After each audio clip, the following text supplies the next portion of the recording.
The moment Alma Keene looked Clement Merritt dead in the eye and said her husband had been killed by outlaws on the road from Santa Fe, he knew she was lying, not because he was a cruel man or a suspicious one by nature, not because he had any evidence in his hand or any witness to call forward. He knew because he had lived 31 years on the hard red earth of New Mexico territory, and he had learned, the way a man learns things that matter, through bone and sorrow and silence, that grief and fabrication wear different expressions. Grief hollows the eyes and leaves the jaw slack. Fabrication tightens everything. It pulls the corners of the mouth inward. It puts a small, careful distance between what the lips say and what the body remembers. Alma's body remembered something far worse than highway robbery. She stood in the center of Clement's mercantile, in the town of Laredo Flats, on a Thursday afternoon in April of 1882, holding a carpetbag with a broken clasp and wearing a dress that had been expensive once, maybe 2 seasons ago, maybe in a life that no longer existed. She had dark hair pinned loosely beneath a traveling hat, and her cheekbones were high and sharp in the way that beauty sometimes turns severe under pressure, and her hands, he noticed, were shaking. Not visibly, not in the theatrical way of a woman performing distress. Barely perceptibly, but shaking. She said her name was Alma Keene. She said her husband, Robert Keene, had been a land surveyor passing through on contract, and that a band of armed men had ambushed their wagon 2 days east of town, killed Robert outright and left her with nothing but what she carried and the grace of a passing freighter who brought her into Laredo Flats. She needed work. She needed a room. She was, she said, entirely alone in the world. Clement stood behind his counter with a tin of tobacco in his left hand and said nothing for a long moment. The late afternoon light came through the single dusty window and laid itself across the plank floor in long golden strips. Outside, someone's horse stamped and blew. The wind pushed a door somewhere down the street. Alma Keene did not look away from him. That was the second thing he noticed. Most people, when they lie, eventually look away. She held his gaze with something that was not quite defiance and not quite desperation, but lived in the narrow, airless corridor between the two. He said, "I'm sorry for your loss, Mrs. Keene." She said, "Thank you." He said, "There's a room above the dry goods on 2nd Street. Mrs. Parham keeps it. She's fair and she doesn't pry." Something moved across Alma's face then, fast and private, like a fish seen once beneath dark water. It might have been relief. It might have been gratitude. It might have been the shadow of something she was working very hard to keep from the surface. He set the tin of tobacco down and said he would walk her over himself. That was how it began, not with honesty and not without tenderness. With a lie that he saw clearly and chose to carry for her, because whatever the truth was, she was alone and frightened in a town she did not know, and she was trying very hard to survive it, and Clement Merritt had never in his life been the kind of man who used a person's vulnerability as a weapon against them. He had been once the kind of man who trusted too completely. He had paid for that. He understood the cost. That was 2 weeks before everything collapsed. Laredo Flats in the spring of 1882 was a town of maybe 400 souls, situated in the low country south of the Sacramento Mountains, where the land was red and dry and the sky was enormous and pale. It had a rail spur that came in from the east 3 times a week, a sheriff named Hobart Voss who was competent if not inspired, a church, 2 saloons, a livery, a doctor who had come from Ohio, and Clement's mercantile, which was the center of commerce in the way that such stores always were, part store and part post office and part informal courthouse, the place where people gathered to exchange not just money for goods but information for opinion. Clement had built the mercantile himself at 26 after coming to New Mexico from Missouri. He had come because there was nothing left for him in Missouri. His father had died of a fever, his mother had remarried a man Clement could not live under the same roof with, and there had been a woman, Eleanor Voss, who had taken his heart and his savings, and married another man while keeping both for longer than was decent. He had learned from Alina what Alma's body language was now confirming. He had learned the particular look of a person who tells you one thing while their hands remember another. He was not bitter about Alina anymore. That had passed. But he was careful. He had built the mercantile with his hands and his savings and his stubbornness, and he had built a life around it. And he was 31 years old and entirely unmarried, which the women of Laredo Flats discussed with the warm, proprietary concern that small-town women reserve for eligible men who seem not to understand their own eligibility. Mrs. Parham was a widow of 52 who ran a clean house and asked few questions, which was precisely what she had advertised and precisely what Clement had counted on. He installed Alma in the room on the second floor, with its single window overlooking the alley and its plain iron bed and its washstand, and he told Mrs. Parham that Alma was a widow newly arrived and might need a few days to find her footing, and Mrs. Parham, who was a woman of considerable human perception herself, looked at Alma and then at Clement and said she would see to it. In the days that followed, Alma came into the mercantile each morning to purchase what she needed. She was very careful with money. She bought flour and dried beans and a small amount of coffee, and she asked about the possibility of work with the carefulness of a person who has been refused before and has learned to soften the asking. Clement told her that old Hector Ruiz, who ran the laundry on 3rd Street, had more linen than he could press in a day and paid fairly. He told her the school teacher, Miss Donovan, sometimes needed help with younger students in the afternoon. He told her these things not because he was managing her, but because he knew the town and she did not, and information was the most practical form of help. She thanked him each time with a brevity that was not rudeness.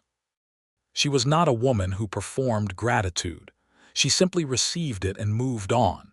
He found this, quietly, remarkable. On the 5th day she came in later than usual in the middle of the afternoon when the store was empty. She set a small coin on the counter and said she wanted a length of blue thread and a needle. He wrapped them for her. She did not move to leave. She stood with the wrapped paper in her hand and looked at the shelves of canned goods and hardware and bolts of fabric with an expression he could not immediately categorize. He said, "Are you settling in all right?" She said, "Well enough." He said, "Mrs. Parham treating you fairly?" She said, "She is. She's a kind woman." Then she said, after a pause that had weight to it, "You didn't believe me." He did not pretend not to understand. He considered his words carefully and then said, "I believed that you needed help." She turned and looked at him directly. The light was different in the afternoon, more level, more honest. He could see now the darkness beneath her eyes that had been easier to miss in the shadow of her hat when she first arrived. He could see the fine line of her jaw and the tension that lived in it. She said, "That's a careful answer." He said, "It's the true one." There was a long silence. Outside, the wind moved through the street.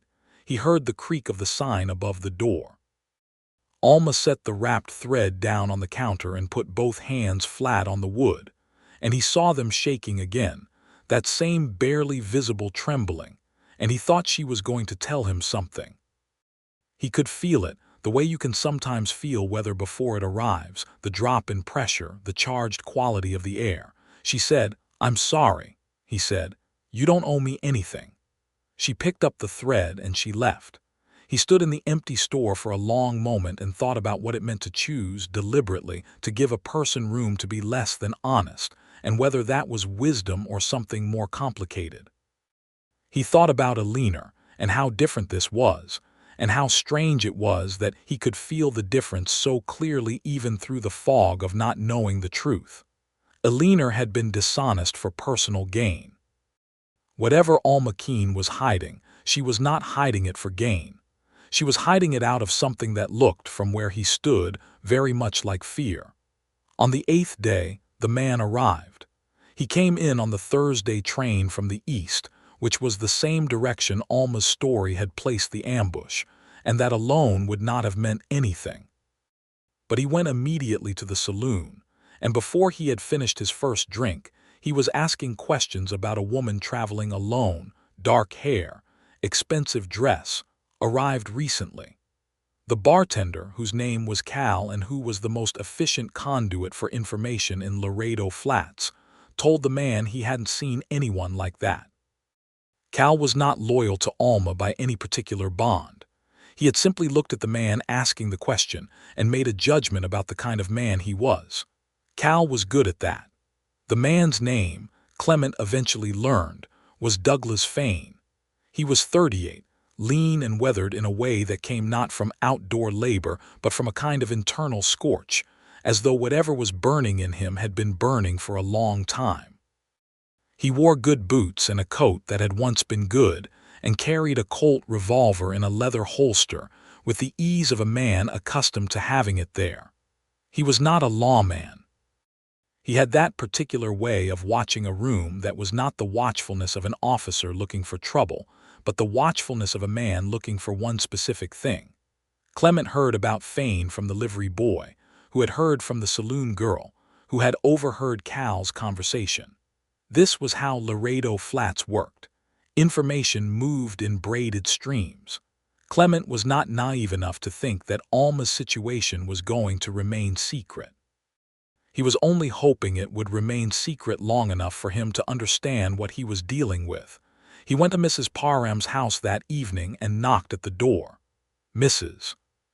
Parham answered with a lamp in her hand and the expression of a woman who already knows something is happening even before you speak. He said, "Is Mrs. Keene in?" Mrs. Parham said, in a low, careful voice. "She came home an hour ago and she hasn't come down for supper, which isn't like her." He said, "Would you mind asking if she'll speak with me?" Mrs. Parham set the lamp on the hall table and went up the stairs with the quiet efficiency of a woman who has navigated delicate situations before. There was a muffled exchange above, the low sound of voices, and then footsteps on the stairs. Alma came down in a dress that was different from her traveling clothes, plainer and more worn, which meant it was something she had brought for everyday use, and her hair was loose, which was not how she wore it in the street, and she looked, unguarded like this, without the hat and the careful posture and the managed expression, profoundly tired. Not sleepy. Tired in the deep way, the way that comes from vigilance maintained too long. She stopped at the bottom of the stairs and looked at him. He said, "There's a man in town. He arrived today on the eastbound train. He's asking after a woman matching your description." She closed her eyes for exactly 3 seconds. He counted. Then she opened them and said, "What does he look like?" He described Douglas Fane. He watched her face absorb the description and go carefully, deliberately still. She said, "His name is Douglas Fane." He said, "I was told as much." She said, "He's my husband's brother." He waited. She said, "My husband is not dead." She said it the way a person says something they have been holding in their chest like a stone, not with drama, with the flat exhaustion of a truth too long suppressed. He said, "I see." She said, "He isn't dead, but he is dangerous, and I left him. And Douglas is the one he sends when he wants something found." Clement stood in the hallway of Mrs. Parham's house with the lamp throwing soft shadows across the walls and considered Alma Keene, who was not a widow, who had come to his town with a fabricated story of highway robbery and a dead husband, and who was now looking at him with the expression of a person waiting to be asked to leave. He said, "How long were you married?" She said, 3 years.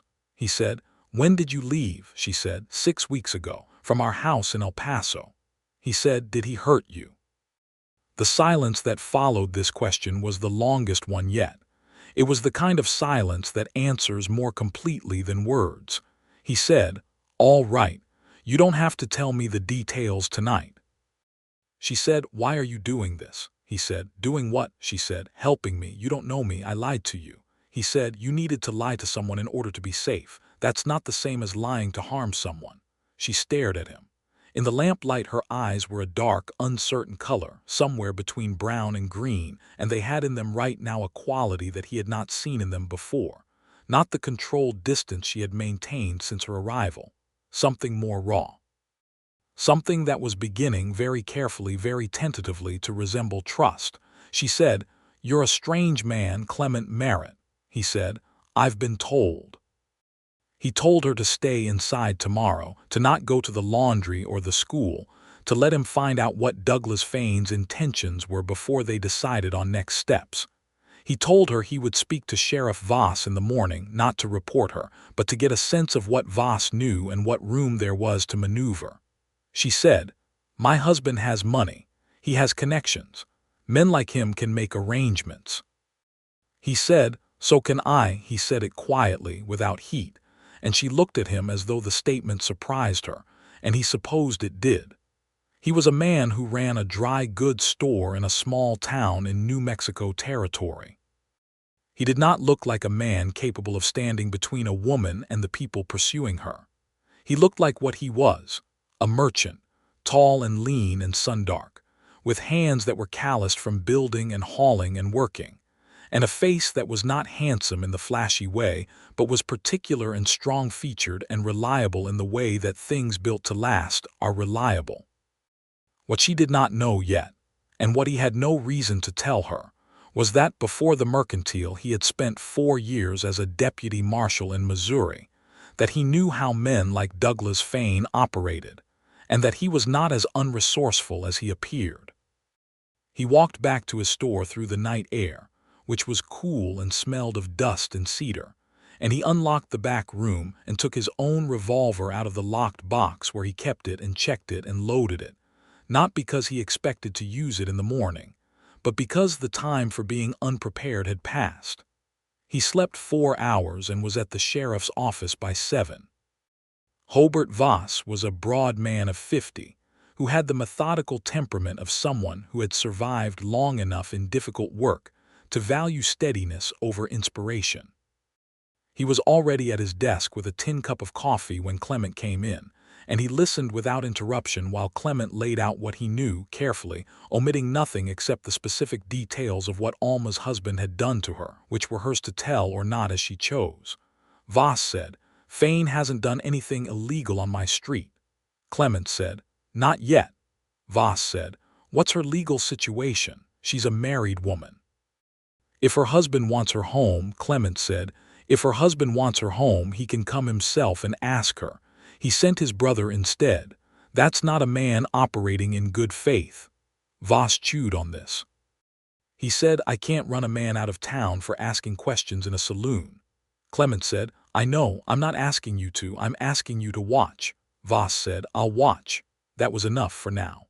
When Clement went past the saloon on his way back to the mercantile, he saw Douglas Fane on the boardwalk outside, leaning against a post with the careful ease of a man who is pretending to be casual. Fane looked at him. Clement looked at Fane. Neither man spoke. But the look was the kind that men exchange when they both understand that a line has been drawn, and they are on opposite sides of it, and both of them know it. Clement opened his store and went about his work and spent the morning behind his counter, attending to customers and filling orders and all the ordinary commerce of the day. And the whole time the back of his mind was turning over the problem of Alma Keene, with the focused, unhurried attention of someone who knows that rushing makes mistakes. She came in the late afternoon, which surprised him because he had told her to stay inside. She came in quickly and closed the door behind her, and there was a high color in her cheeks and her eyes were wide.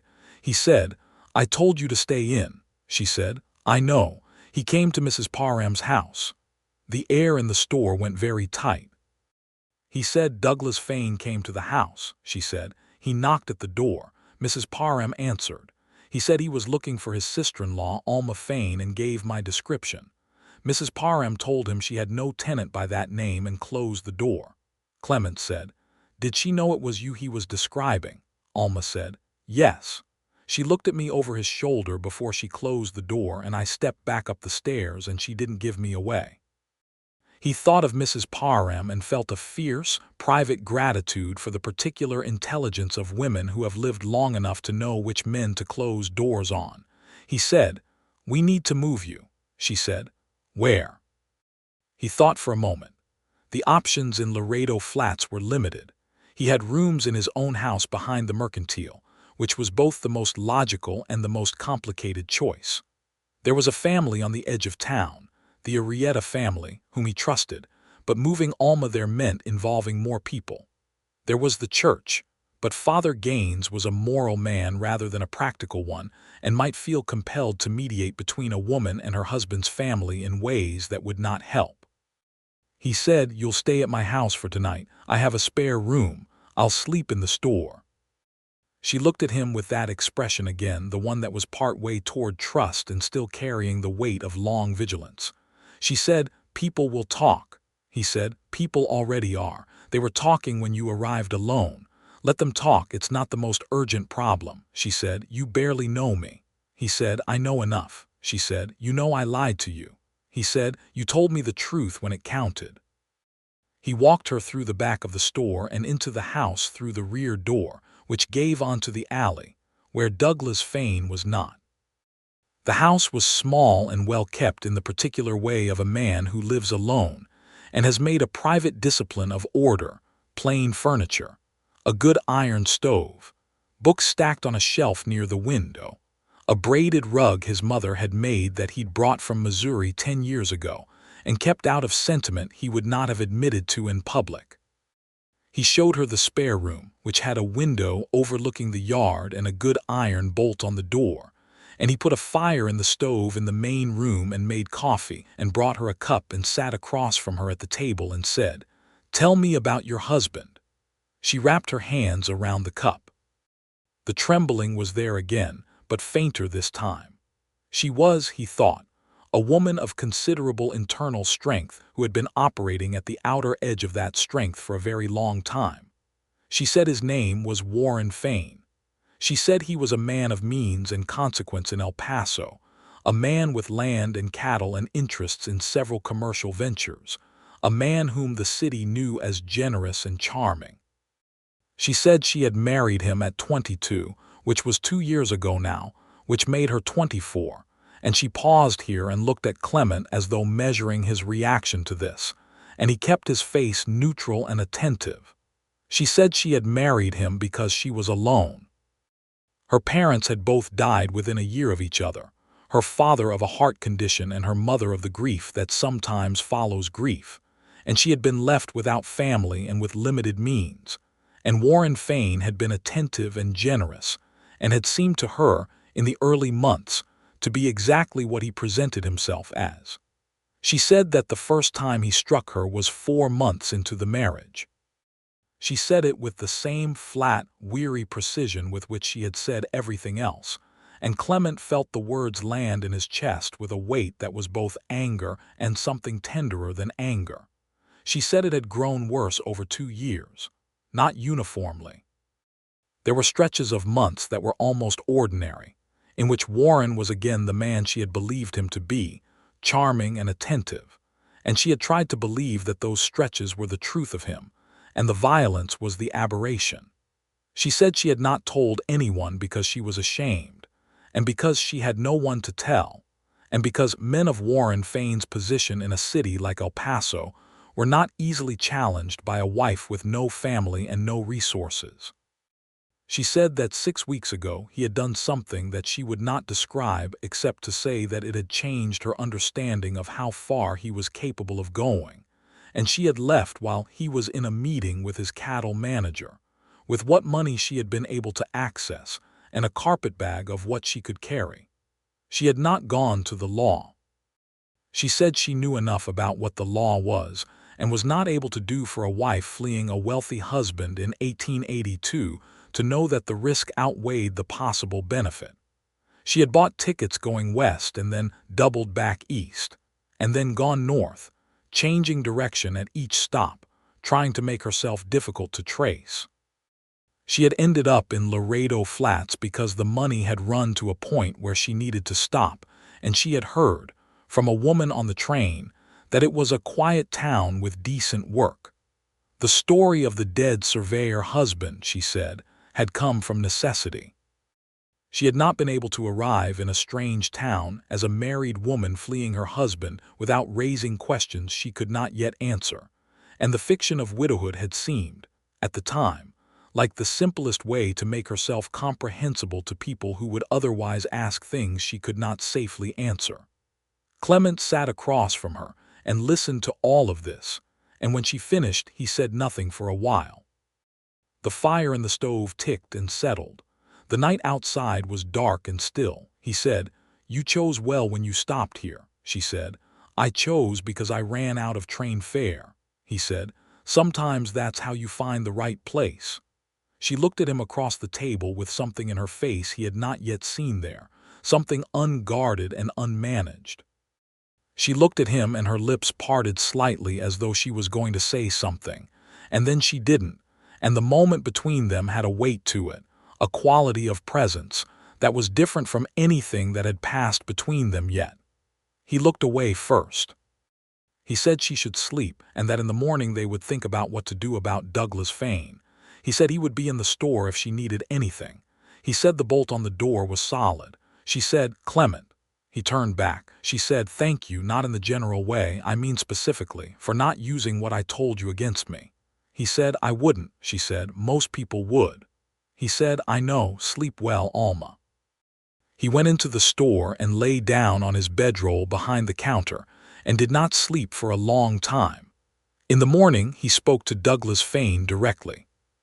He found him at the hotel over breakfast, which was the obvious place, and he sat down across from him uninvited and ordered a cup of coffee from the woman who came to the table and then looked at Fane steadily.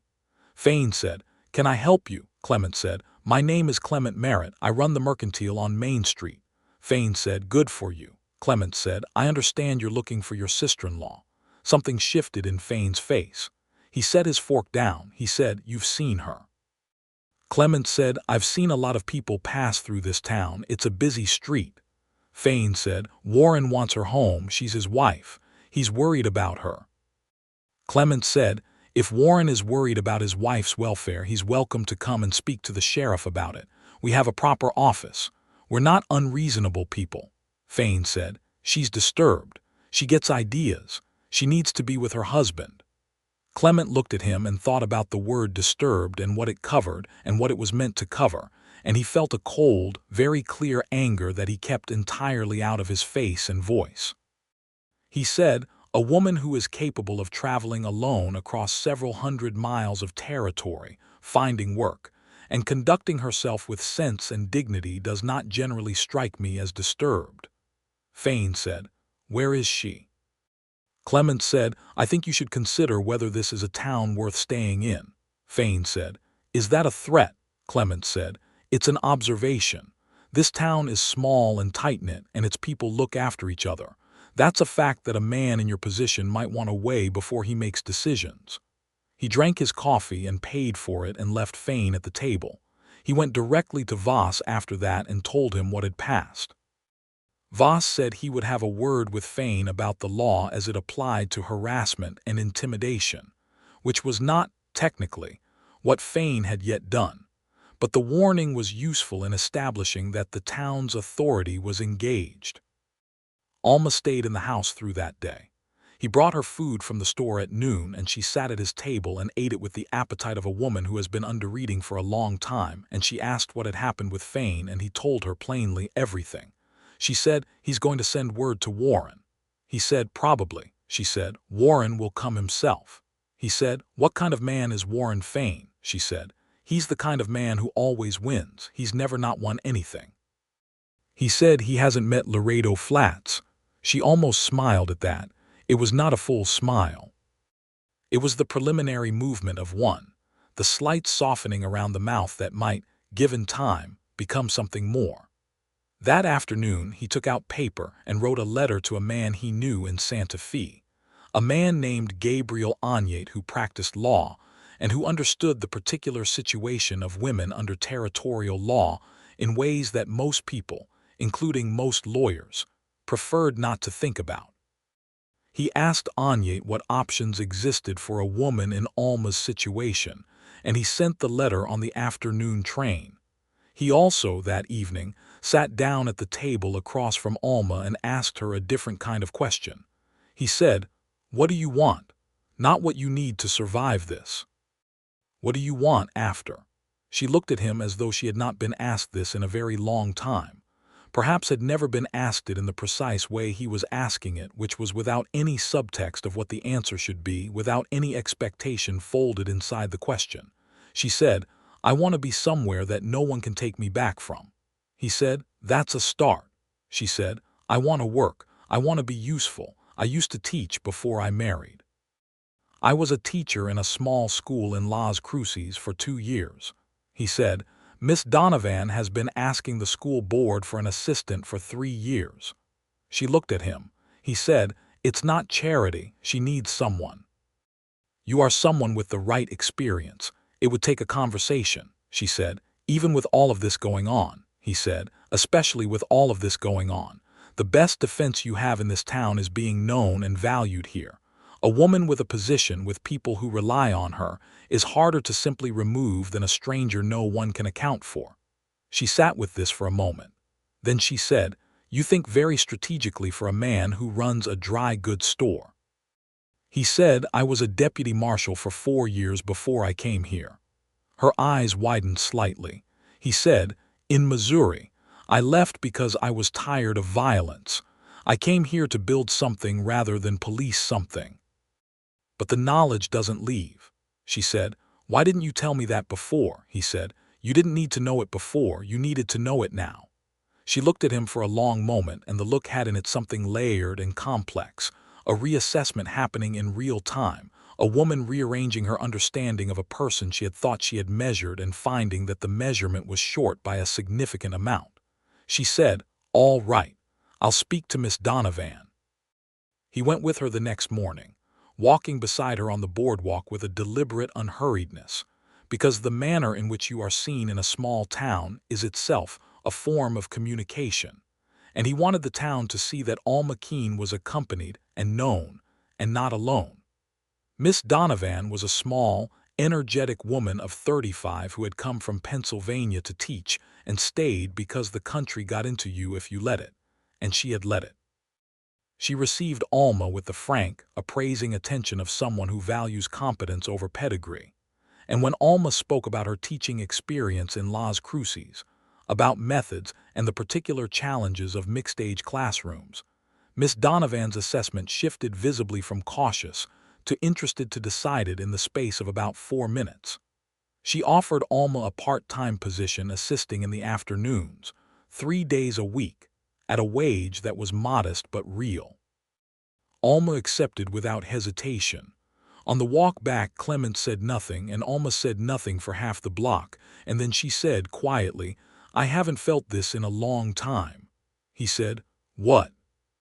She said, "Like I might actually be all right." He said, "You will be." She looked at him sideways as they walked, and whatever the look was carrying, it was not the guarded assessment of her first days. It was warmer than that, and it confused her. He could see that it confused her, the warmth of it, the unfamiliarity of being helped without a price attached to the helping. Douglas Fane left on the Saturday train. They knew because the livery boy reported it, and because the questions around town dried up overnight, the way a particular kind of weather clears. He had been in Laredo Flats for 5 days, had found nothing he could use, and had gone, presumably, to report back to Warren. That bought them time, but Clement knew it was limited time. A man like Warren Fane did not accept the absence of information as closure. He would come himself, or he would come with men, or he would come through legal channels in ways that would be more difficult to counteract than a brother asking questions in a saloon. The letter from Gabriel Ognate arrived 10 days after Clement sent it. Ognate was characteristically precise and characteristically bleak. He wrote that the territory's law, as it stood, gave a husband broad rights of recovery over a wife who left without cause that could be proven and documented. He wrote that this was unjust and that he knew it was unjust, but that the law did not inquire into its own justice. He wrote, however, that there were practical realities, among them the difficulty of enforcing a husband's rights in a town that chose not to cooperate, and among them the fact that a woman with witnesses to her situation, with documented presence and established community ties, was considerably harder to remove than a woman who was alone and unknown. He wrote that if Alma was prepared to assert her reasons for leaving in front of a sympathetic judge, and if those reasons could be supported by testimony, there was a path, narrow but real, toward a legal separation that would stand up. He said this path would require time, documentation, and ideally the testimony of a woman who had been treated in a way that the court could not ignore. Clement read this letter twice and then brought it to Alma and let her read it herself. She sat at the table in his kitchen and read it with the focused attention of a woman reading a map of territory she has never been to but very urgently needs to navigate. She said, "He's saying if I can document it." He said, "Yes," she said, "I have some. I have letters Warren wrote me which show his nature, and I have a record from a doctor in El Paso whom he made me see after the worst of it, which he presented as being about my nerves but which documented injuries." Clement said carefully, "You kept those," she said. "I kept them because I knew I would need them someday. I sewed them into the lining of my carpetbag." He looked at her. At the woman who had arrived in his store 2.5 weeks ago with a broken carpetbag and a false story, and who had been, even then, carrying not just her immediate survival but the long-term instruments of her defense. He said, "You're remarkable, Alma." She looked startled. She said, "I'm surviving." He said, "That's what remarkable looks like, most of the time." She looked away, and the color in her cheeks was not entirely from the warmth of the stove. He wrote back to Anyate and told him the situation in detail and asked him to begin the preliminary work on a legal filing. He told Anyate he would provide funds to cover the cost. Anyate wrote back that he would begin, and that it would take time, and that Clement should prepare for the husband's response. Warren Fain arrived on a Wednesday, 3 weeks after Douglas had left. He arrived not on the train but in a private carriage, with 2 men riding alongside on horses, which was a statement as much as a mode of transport. He was a man of 40, Clement judged, with the broad-shouldered, well-fed look of prosperity, and the particular easy confidence of a man who has never had to wonder whether the room would bend to him. He had an unremarkable face that was somehow more dangerous for being unremarkable. The face of a man who could look sympathetic and troubled to a stranger, who could perform the worried husband without straining. He went to Sheriff Voss first, which was the tactical move of a man who understood the importance of establishing himself as the reasonable party. Voss came to Clement's store that afternoon and told him what Warren had said. Warren had said his wife was fragile. He had said she had periods of instability that required care. He had said he was deeply concerned and wanted only to bring her home safely. He had said he had no wish to cause difficulty for the town and was grateful for any assistance. Clement said, "What did you tell him?" Voss said, "I told him I hadn't had any reports of a woman in distress. I told him that anyone in my town who wanted to speak to me directly was welcome to do so. And then I told him that my town was a peaceful one and I expected everyone in it to conduct themselves peacefully." Clement said, "He brought 2 men. Voss said, "I noticed." Clement said, "Those aren't hired hands, those are enforcers." Voss said, "I noticed that too." He said, "What's your play, Clement?" Clement said, "Alma has documentation. Medical records and letters that establish what kind of man Warren Fain is. I have a lawyer in Santa Fe working on a legal filing. If we can keep Warren from reaching Alma for long enough for Anyate to file, the legal situation changes. It moves from a husband's right of recovery to a contested proceeding in front of a judge." Voss said, "That's a thin margin." Clement said, "It's what we have." Voss said, "She's willing to testify to the things she told you." Clement said, "I'll ask her, but yes, I believe she is." That evening he told Alma that Warren was in town. He watched her face absorb this and go through its process, the tension, the fear, and then the thing that came after the fear in her, which was not resignation but something harder and more purposeful. She said, "How long does Anyate need?" He said, 2 weeks ideally. The filing needs to be received by a circuit judge. Judge Hartwell rides the Southern Circuit. He'll be in Socorro in 2 weeks, she said. "Can we keep Warren here for 2 weeks without him getting to me?" He said. "He can't touch you on the street in plain view of the town. He can't take you by force without Voss having grounds to intervene. What he can do is apply legal pressure, try to get Voss to compel you to speak with him, try to establish you as incompetent in ways that justify his right to custody," she said. "He'll tell people I'm mad." Clement said he already is, she said, and people will believe him. He said, "Some people believe what money tells them, others believe what they see. You have been in this town for 3 weeks. People have seen you. They've seen you at the school, at the laundry, at the store. They've seen you as a capable, sensible woman. That's worth more than you might think." She stood up from the table and went to the window and looked out at the yard for a moment. Then she said without turning, "He's going to come to the school." He said, "Yes," she said. "He'll come to where he knows people will be watching, and he'll be the worried husband, and he'll make a scene that makes me look disordered if I don't go with him." He said that's what I would do in his position. She turned then. She said, "Then I have to speak to him first, on my own terms, in my own place." He said, "That's—" She said, "I know what I'm asking. I'm not asking you to agree. I'm telling you what I'm going to do." He looked at her. At the set of her jaw and the steadiness of her eyes and the way she was standing, which was the way she stood when she had decided something, he said, "Then we do it with Voss present and me at the door, and it's brief and it's public." She said, "Agreed." She met Warren Fain the next morning in front of the sheriff's office, which was the most public and legally charged location Clement could think of. Voss stood beside her. Clement stood across the street, not close enough to be provocative, close enough to be present. Warren arrived alone, having left his 2 men at the hotel, which was itself a concession to the public nature of the arrangement.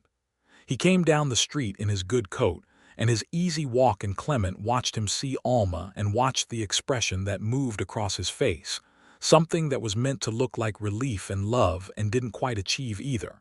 He said, "Alma, sweetheart, I have been sick with worry." Alma said in a voice that carried clearly in the still morning air, "Warren, I am not coming back with you." He said, "Darling, you're not well," she said. "I am very well. I am well enough to have secured employment and lodgings and the beginning of a legal proceeding. I am well enough to have documented carefully the nature of our marriage and to have placed those documents with a lawyer in Santa Fe." The easy warmth left Warren Fain's face. What replaced it was not anger, not yet. It was assessment, recalculation. He said, "You think a lawyer in Santa Fe can help you?" She said, "I think Judge Hartwell in Socorro can help me, yes." Warren looked across the street at Clement. The look was different from the one he had given Alma. It was direct and it was cold. He said, "You've made friends." She said, "I have." He said, "Alma, this is not how a marriage ends." She said, "I agree." A marriage should not end with a doctor writing up a report of a wife's injuries and calling it a matter of nerves. A marriage should not end this way at all, but it did, and I am not coming back. Warren said very quietly, "You'll come back." Voss said from his position beside Alma in the even, unhurried voice of a man who has made a decision, "Mr. Fain, this conversation is concluded. Your wife has made her position plain. Any further contact that she does not initiate voluntarily will be considered harassment under the laws of this territory. You're welcome to discuss your legal options with your own lawyer. Good day." There was a moment that could have broken several ways. Clement felt it, the edge of it, the possibility of it going wrong. Warren Fain was a man who was not accustomed to closed doors, and he was at one now in public with a sheriff beside his wife and a stranger watching from the street, and his 2 men at the hotel and the whole careful architecture of his control outside his reach. He stepped back. He said, "We'll see each other again, Alma," she said, "in court." He left. Clement crossed the street. Alma was standing very straight, and her hands were in fists at her sides, and she was shaking.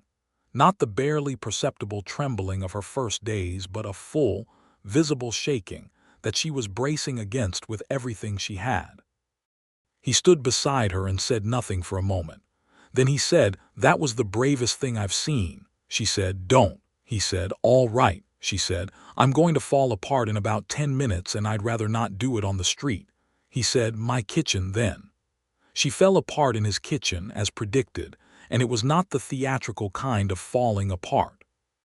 It was quiet and wrenching and true, and he sat across from her and let it happen and brought her water and did not say anything that was not necessary, because what was necessary was not words. What was necessary was the presence of someone who was not going anywhere. After a while she was quiet.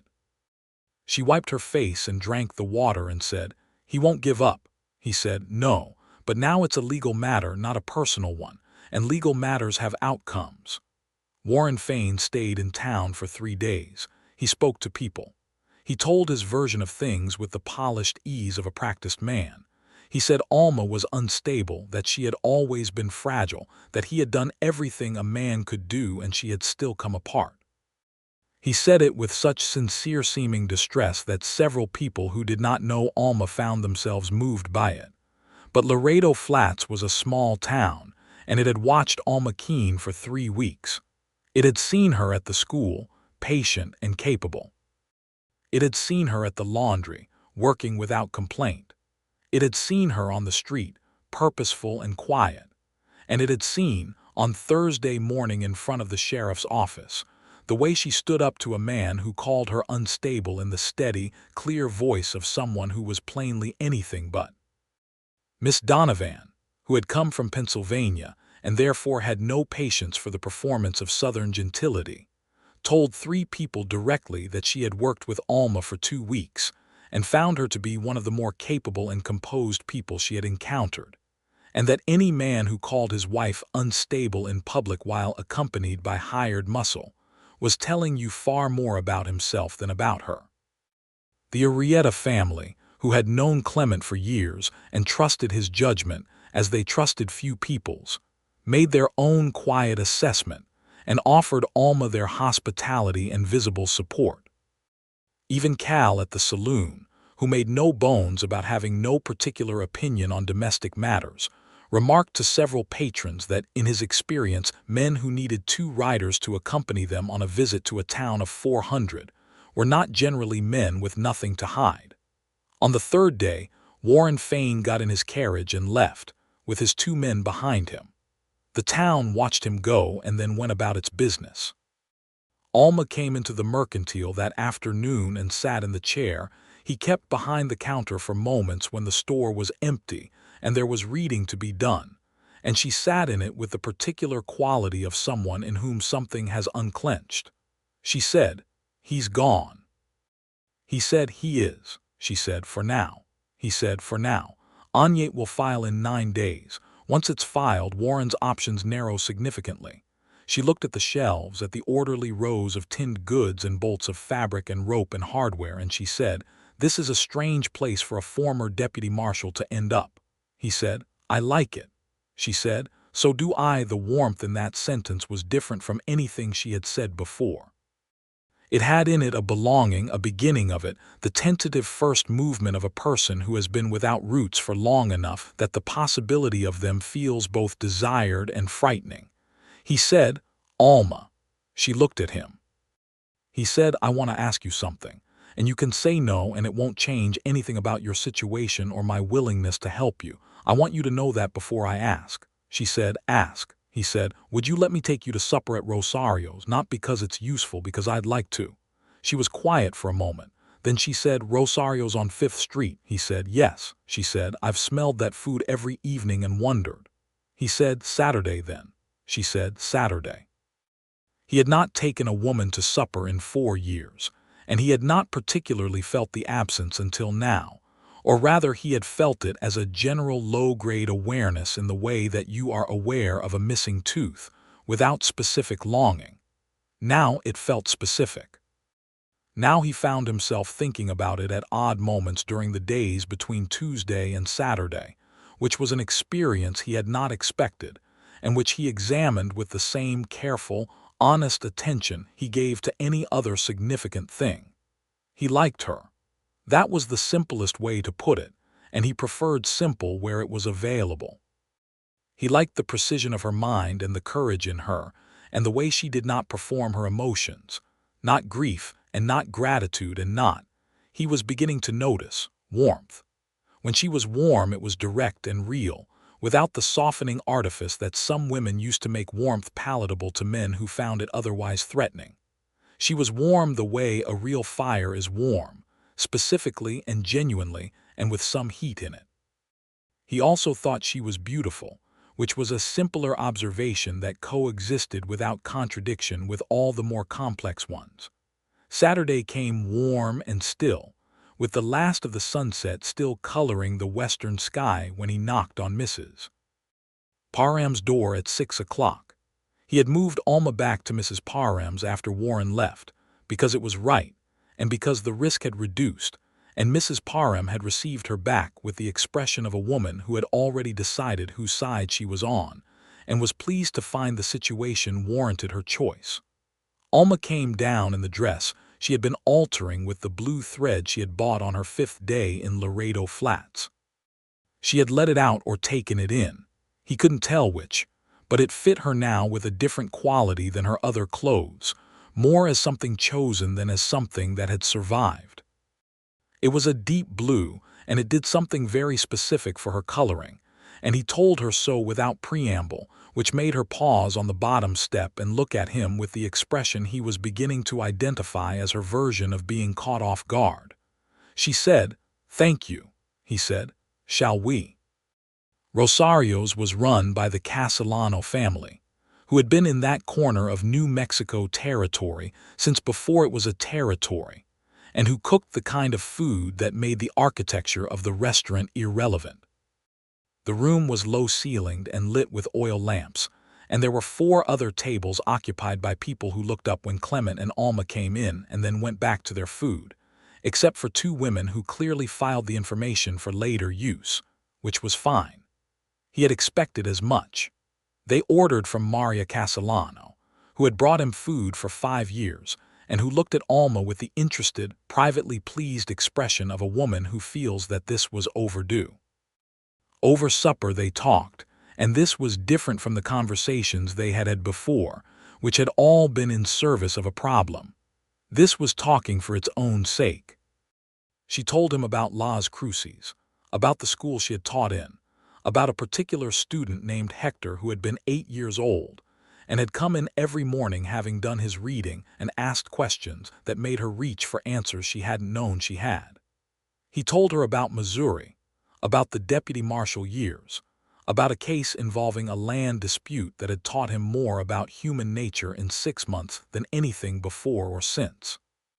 He told her about building the mercantile, about the first winter when he had been genuinely uncertain whether the town would sustain the store or whether he had made a significant and irreversible mistake. She said, "What made you stay?"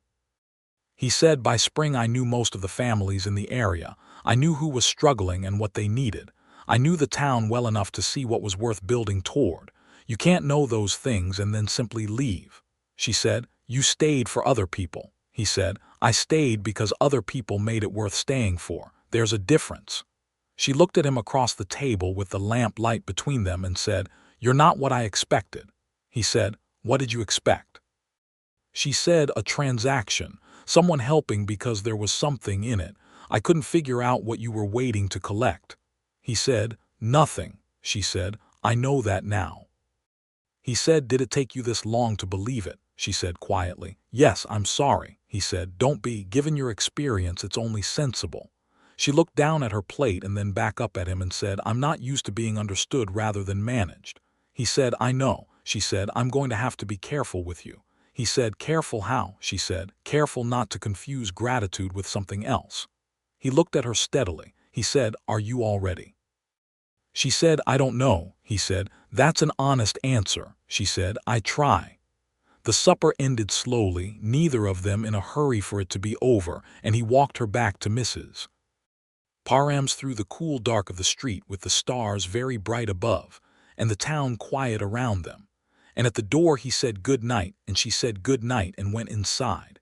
And he stood on the boardwalk for a moment after the door closed, and felt the particular quality of being a man who has found something he had not been looking for and now cannot remember what looking was like without it. The letter from Anyate arrived the following Thursday. The filing had been made.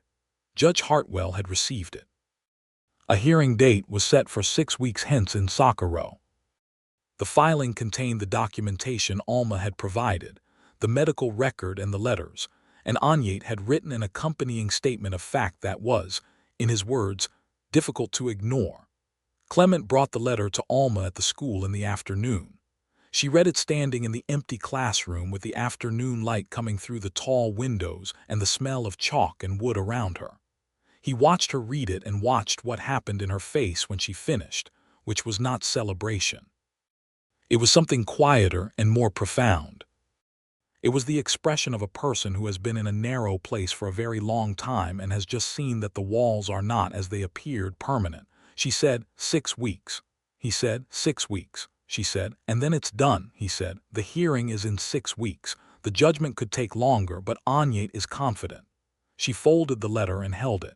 He said, how are you feeling? She said, like I've been underwater for 3 years and I just broke the surface. He said, that sounds about right. She looked at him, and the look had in it everything that had been building in the weeks since she arrived.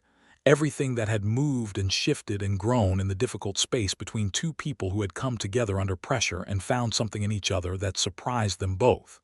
She said, Clement, I want to say something. He said, say it. She said, when I came into your store 3 weeks ago, I was the most frightened I have ever been in my life. Not of Douglas or Warren, of myself. Of how much I had let happen.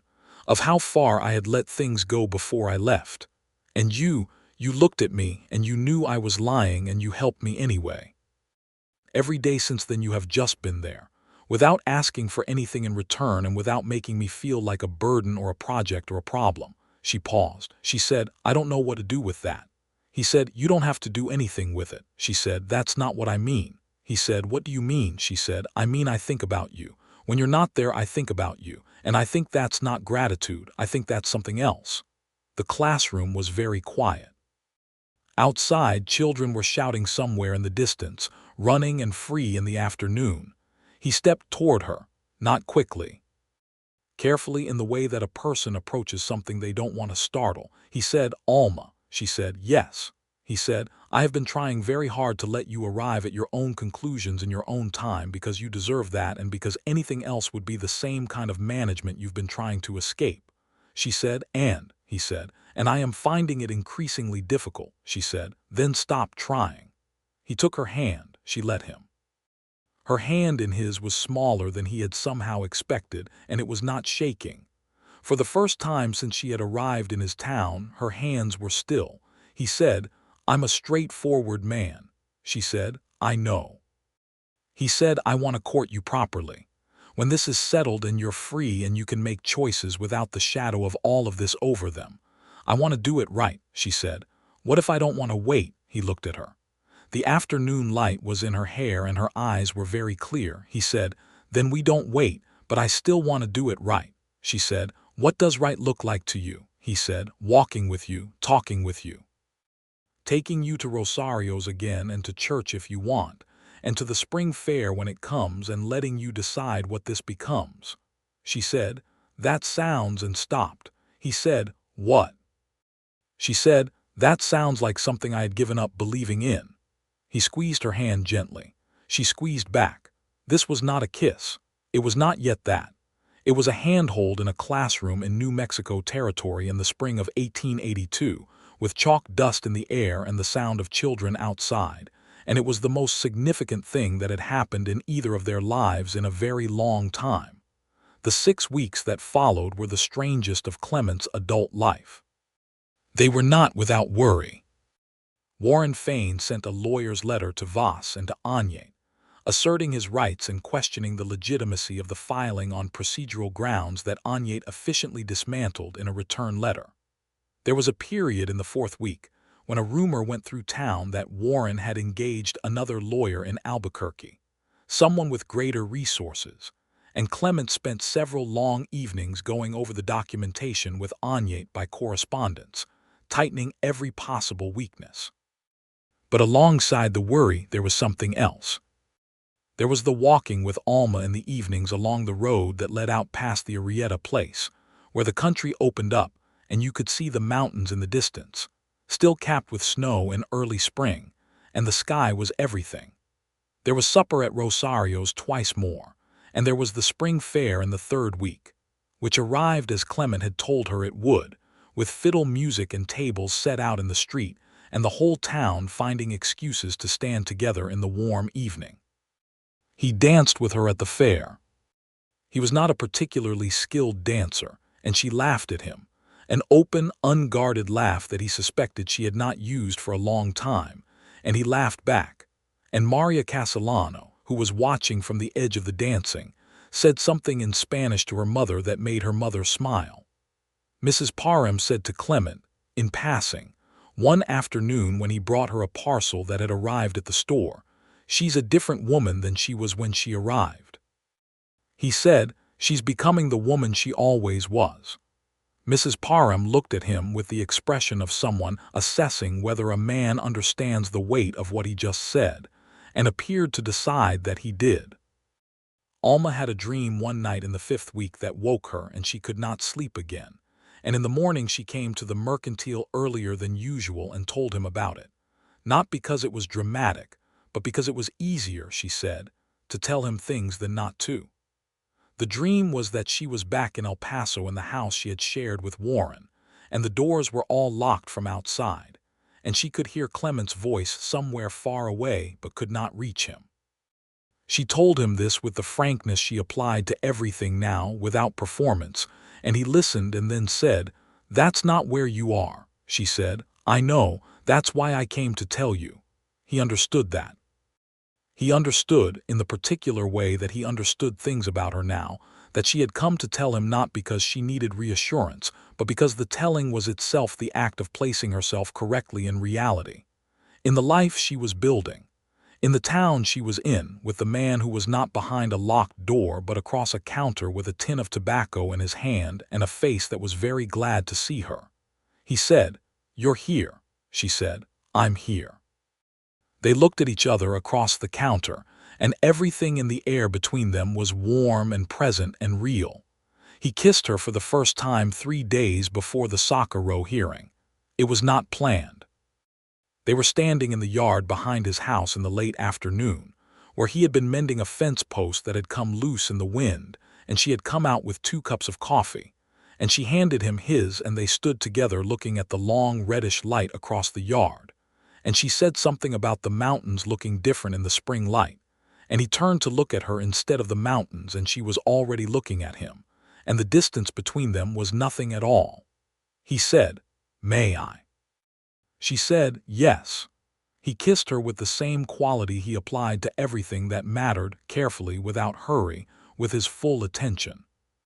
And she kissed him back without the tentativeness he might have expected, without the pulled-back quality of someone testing unfamiliar ground. She kissed him back like a woman who has made a decision and intends to stand behind it. When they stepped back, she had her hand on his chest, and he had his hand against her face, and neither of them said anything for a moment, because there was nothing that needed saying. Then she said, with a smile that was full this time and unheld, "You're still a strange man, Clement Merritt." He said, "You keep saying that," she said. "It keeps being true." He kissed her again, more briefly, and she laughed against his mouth, and the sound of it was the best thing he had heard in years. The hearing in Socorro was on a Thursday. Clement and Alma rode the train south together, with Agnete meeting them at the station. Agnete was a small, precise man of 50 with silver at his temples and the manner of someone who has spent a long career turning complicated situations into manageable ones, and has developed a measured confidence about his ability to do so.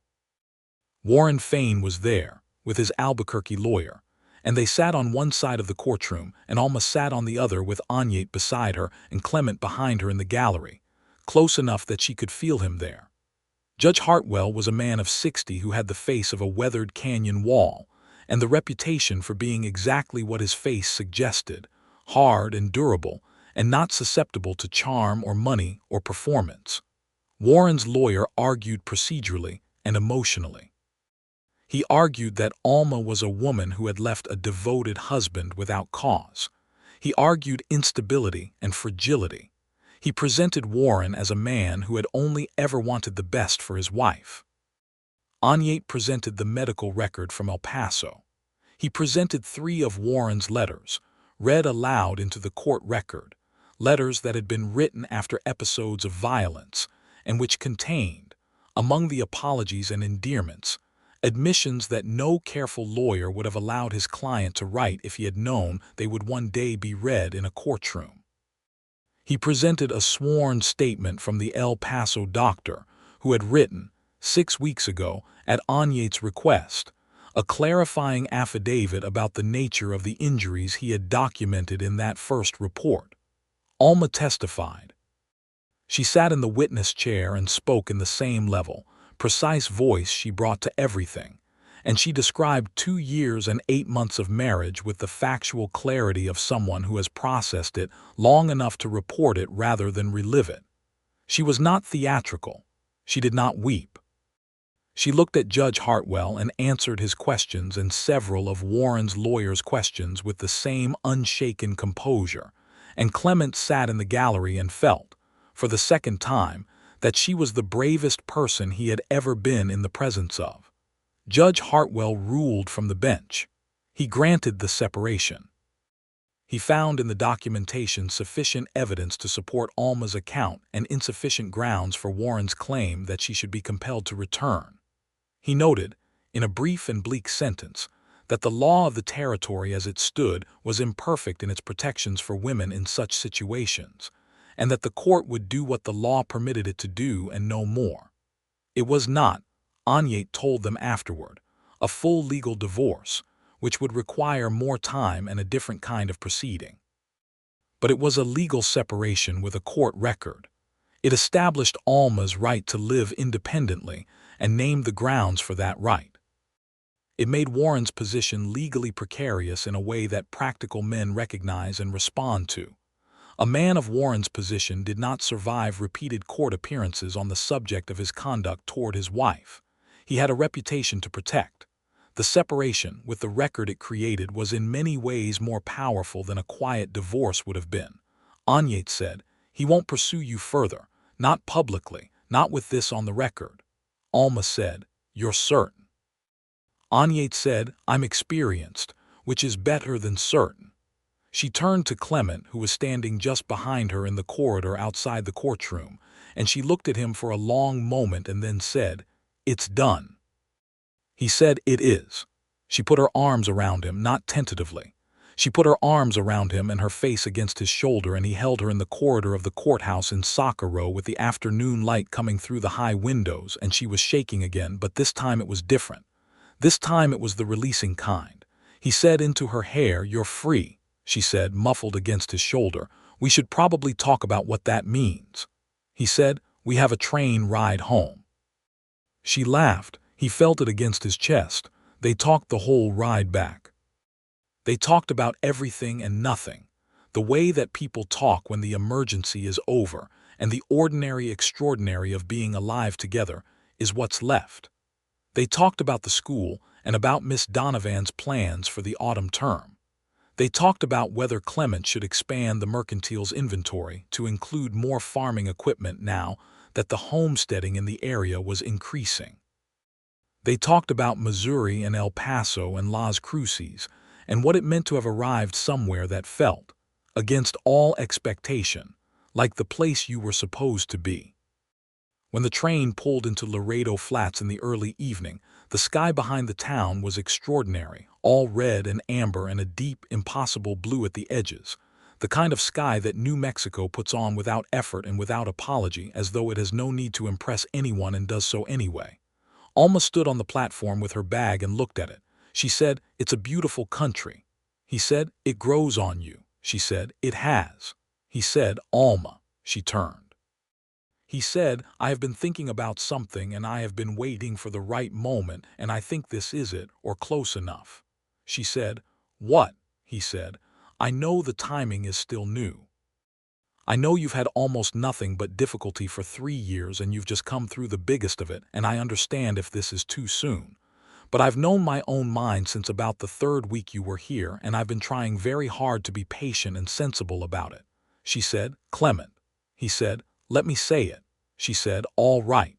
He said, "I want to marry you, when you're ready, when the time makes sense to you. There's no urgency. And I'm not going anywhere, and you have everything you need right now without me in any formal sense. But I want you to know what I want because I think you deserve to know, and I think you've spent long enough with people who wanted things from you that they weren't willing to name." She was quiet for a moment. The platform was empty around them. The sky was fading slowly into the dark above the mountains. She said, "You want to marry me?" He said, "Yes," she said. "I'm technically a married woman," until he said, "I know. That's why I said when the time makes sense. I'm not asking you to name a date. I'm asking if the direction is one we're pointing in." She said, "Yes." He said, "Yes, it's a direction." She said, "Yes, it's the direction. Yes, Clement, I will marry you. When it can be done properly, yes." He took her face in his hands and kissed her on the platform in front of the mountains and the fading sky and the empty track, and she put her hands over his and kissed him back. And it was the best evening of both their lives up to that point, which was saying something, because both of them had had some good ones and both of them had had a great many hard ones, and this one had been hard too, right up until this moment on the platform when it became very simply good. The full legal divorce, when it came, took another 4 months. Anyate managed it from Santa Fe, filing through a sympathetic circuit and building on the foundation of the separation hearing. Warren's Albuquerque lawyer sent 2 letters and then went quiet, which was what Anyate had predicted. Warren, it emerged, had a great deal more to lose from continued public proceedings than he had from letting a wife go, and the calculation of self-interest, eventually, was the one he made. In October of 1882, when the divorce was finalized and the paperwork arrived by train, Clement closed the mercantile in the middle of the afternoon for the first time in its history and put a sign on the door that said "closed for the day." And he walked to the school and told Alma through the window of her classroom, and she excused herself for 10 minutes and came out, and he showed her the paper and she read it and then looked up at him. She said, "That's it," he said. "That's it." She put her hand to her mouth and took a breath that was not quite steady and then said, "Right then." He said, "I was thinking December." She said, "December." He said, "If you want more time." She said, "December." They were married in the church in Laredo Flats on the 14th of December, 1882, on a day that was cold and bright with a sharp wind from the mountains. Mrs. Parham sat in the front row and wept with the comfortable satisfaction of a woman who has been proven right about something important. Miss Donovan sat beside her and did not weep but shook Alma's hand afterward with both of hers and said, "I am so pleased," with the emphasis of someone who means it entirely. The Arrieta family came in force, 6 of them, filling a pew with warm, cheerful solidity. Sheriff Voss came, sitting in the back with his hat on his knee, a man who did not go in for sentiment but showed up for the things that mattered. Anyate came up from Santa Fe and sat beside Voss, and the two of them, an unlikely pair, talked law through half the service at a whisper. Cal from the saloon stood outside on the boardwalk because he felt the church was not his territory, but the occasion was worth acknowledging, and he tipped his hat when Clement and Alma came out. Clement wore his good coat, which he had bought in the spring on the occasion of going to supper at Rosario's for the first time, and had decided then was appropriate to own. Alma wore a dress of deep green that Mrs. Parham had helped her make over the preceding 2 months, and her dark hair was done up properly with small white flowers that Miss Donovan had sourced from somewhere no one entirely understood, because it was December in New Mexico territory, and the flowers were real. Father Gaines performed the ceremony with the sincere, unironic conviction of a man who genuinely believed in what he was doing, which Clement found, more than he had expected, moving. He said his vows in the same direct, unhurried way he said everything that mattered. Alma said hers looking at him, not at Father Gaines, not at the church, at him, with the fullness of her attention and the fullness of her eyes, which were the color he had spent 9 months now deciding was both brown and green and neither entirely, and which were at this moment simply clear and warm and his. When Father Gaines pronounced them married and Clement kissed her, The small congregation made a sound that was not quite polite church applause and not quite something less restrained, but lived happily between the two. The reception was at Rosario's, where Maria Castellano had spent 3 days preparing food and her father had brought out a bottle of wine from a source he declined to specify. And the evening was long and warm and loud with the kind of noise that rooms make when they are full of people who are genuinely glad. They danced again, better this time, or at least less badly, and Alma laughed at him again, and he let himself be laughed at because her laugh was still, after 9 months, the best sound he knew. At the end of the evening, walking home through the cold December dark with the stars immense above them and her hand in his and the sound of the party fading behind them, she said, "Clement," he said. She said, "Thank you for seeing both things." He said, "What two things?" She said, "The lie and the heartbreak underneath it." And still she paused, staying. He said, "You did the same." She said, "I didn't know you well enough to know what I was staying for." He said, "Neither did I. That's generally how it works." She leaned against his arm as they walked. The night was quiet around them, the particular quiet of a desert town in winter, which is not the silence of emptiness but the silence of deep presence, the land and the sky and the cold air all fully themselves. He said, "Come home." She said, "I am." They went home. His house, which was now their house, with its braided rug from Missouri and its plain furniture and its good iron stove, which he had already banked for the night against the cold, and the rooms that had been his alone for 5 years and now were different in every ordinary, extraordinary way that a house changes when it stops being inhabited by solitude. She made tea while he stoked the stove higher, and they sat at the table in the lamplight and talked quietly for an hour about nothing at all. And this, Clement thought, was what marriage was, not the ceremony or the legal paper or the moment of declaration, but this, the two of you at the table at the end of the day in the warmth, with everything settled and the night outside and everything you need inside. In March of the following year, 1883, Alma told him she was going to have a child. She told him early in the morning before the store opened, with the gray dawn light coming through the window and both of them still over coffee at the table, and she said it plainly in the way she said things that mattered without preamble or performance. She said, "I think we're going to have a child. The doctor confirmed it yesterday." He set his cup down. She said, "I know it's," he said, "it's wonderful." She said, "Yes." He said, "Yes, Alma, yes." The color that came into her face, then, was the warmest thing he had ever seen her wear. He reached across the table and took her hand, and she held his, and outside the morning light was strengthening over the mountains, and spring was beginning again in Laredo Flats, which was a town of maybe 400 souls where a woman had arrived with a carpetbag and a broken clasp and a false story and a real heartbreak, and where a man had seen both things clearly and loved her anyway, or because of it, or in spite of it, or in the way that such distinctions eventually stop mattering, because love is not a consequence of specific conditions, but a fact that stands by itself. Their son was born in October, in the same month that the divorce papers had arrived the year before, which Alma noted with the particular quiet humor she had developed in the ease of a life that was her own now. They named him James, after Clement's father, and he was loud and healthy, and had the high cheekbones that he would carry to the end of his life, and which would make him, in 20 years, a striking and particular man. Clement held him in the kitchen while Alma slept in the next room, and the baby's weight in his arms was the specific weight of a future, which was heavier and lighter than anything he had ever held before. Mrs. Parham came the next morning with food enough for a week. Miss Donovan came with a blanket she had made herself, which was somewhat lopsided but very warm.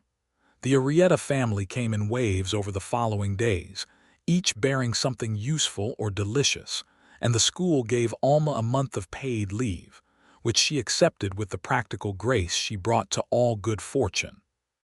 Agnete wrote from Santa Fe with congratulations and the dry observation that it was gratifying, when legal work ended in "out comes this concrete and this warm."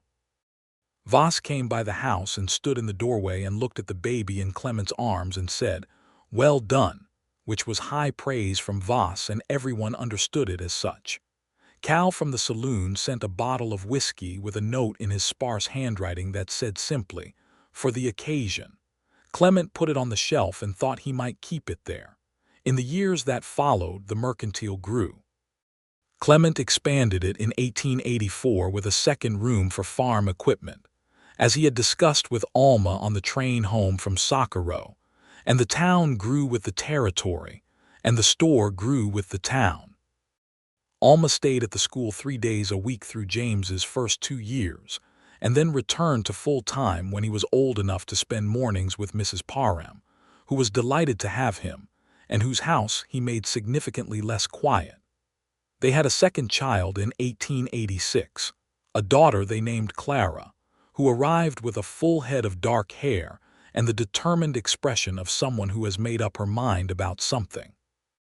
And then a third in 1889, another boy, whom they named after Agnete because by this time Agnete was family in all but blood, and who was called Gabriel, and who inherited, inexplicably, the complete calm and logical precision of a man who had never met him but whose best qualities he seemed to have distilled and made physical. The house behind the mercantile grew with them. Clement built 2 more rooms onto the back of it in the summer of 1885, working on it in the evenings after the store closed with the help of 2 young men from the Arrieta family who had grown up watching Clement run the best business in town, and who respected him with the straightforward warmth of people whose parents had told them what he had done for someone who needed help. He did not tell them this was how he thought of the room addition. He simply built it, and they helped him build it, and the rooms were good and solid and lasted a long time. Warren Fain never came back to Laredo Flats. He was, by all accounts that reached them, still in El Paso, still a man of means and position, which was an injustice that Alma acknowledged with a steady, quiet eye, and then set aside, because she had learned in the years of her marriage to Clement that the energy spent on injustices you cannot change is borrowed from the life you actually have, and her actual life was too good and too full to borrow from. She told Clement this one evening when James was 5, and Clara was 3, and Gabriel was not yet born, sitting on the back steps of the house in the warm evening with the mountains visible in the distance, and the children's voices coming from inside, James having graduated to complex opinions about everything, and Clara having discovered that she could outwit her brother in most of them, which she did with considerable regularity and obvious satisfaction. She said, "I used to think about him. Warren, what he deserved, what justice would look like." He said, "And now," she said, "now I think about this, and this is better than any justice I could have imagined." He said, "That's a generous way to look at it," she said. "It's not generosity, it's arithmetic. This is more than enough." He put his arm around her and she settled against him, and the evening was long and warm, and the mountains were purple in the fading light, and inside the house James was explaining something very important to Clara, who was, audibly, not impressed. He thought about a woman with a carpetbag and a broken clasp, standing in the center of his store on a Thursday afternoon with her hands shaking, and a story she had built out of necessity, and a heartbreak she was carrying like a stone. He thought about the moment he had known she was lying and the moment he had decided that knowing this changed nothing about the helping. He thought about Alina for the first time in years and felt nothing at all, which was its own kind of answered question. He said, "Alma," she said without moving. He said, "I'm glad you picked this town to run out of train fare in." She made a sound against his shoulder that was the descendant of that first full laugh in front of the mountains, and it carried in it everything that had happened since, and everything that was going to happen next, all of it warm and possible and theirs. The night came in slowly over the mountains, and the stars arrived one at a time and then all together. And inside the house, Clara fell asleep in the middle of her rebuttal, and James covered her with a blanket with the dignified solicitousness of an older brother who would never admit to tenderness. and Clement and Alma sat on the back steps of the house they had made together until the night was fully dark and the air was cool, and it was time to go inside. They went inside together. The door closed behind them. The lamp burned on in the window for a long while after, warm and steady, visible from the street and from the yard, a small certain light in a wide and improbable country, which was exactly what it had always been, and what it would continue to be, through all the ordinary extraordinary days that were still, generously and without limit, ahead.